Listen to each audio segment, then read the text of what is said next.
বাংলাদেশের মেগাস্টার শাকিব খান এখন কলকাতা শহরে। গত ৩রা জুলাই এসেছেন কলকাতায়। উপলক্ষ তুফান ছবির প্রচার। ৫ই জুলাই ভারতে মুক্তি পেল মিমি শাকিবের তুফান। তার অপেক্ষায় তখন ঘড়ি দেখছেন অনেকেই। অবশেষে তিনি এলেন। দুই বাংলার সংস্কৃতি প্রসঙ্গে তার মনোভাব জানালেন। কিন্তু শাকিব কি সব প্রশ্নের উত্তর দিলেন? গত মাসের ঈদের সময় বাংলাদেশে মুক্তি পেয়েছে তুফান। মুক্তির পর থেকেই বাংলাদেশের বক্স অফিসে ঝড় তুলেছে ছবিটি। শুক্রবার ভারতে মুক্তি পেয়েছে শাকিব ও মিমি চক্রবর্তী অভিনীত ছবিটি।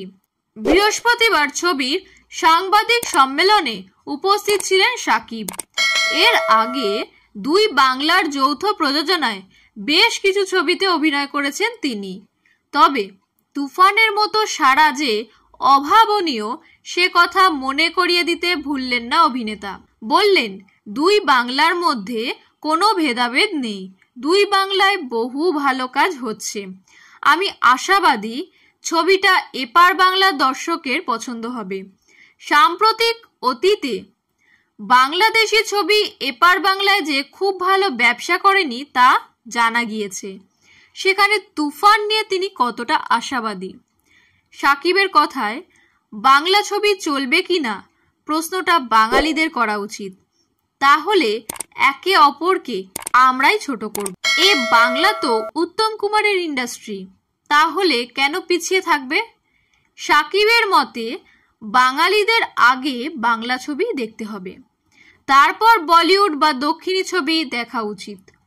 তার কথায়, ভালো ছবি দেখে বলতেই হবে জয় বাংলার জয়, অন্যথায় নিজেরাই একে অপরের চোখে ছোট হয়ে যাব।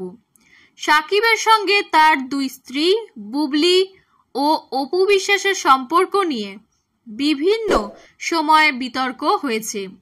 অপু বিশ্বাস কি তুফান দেখেছেন?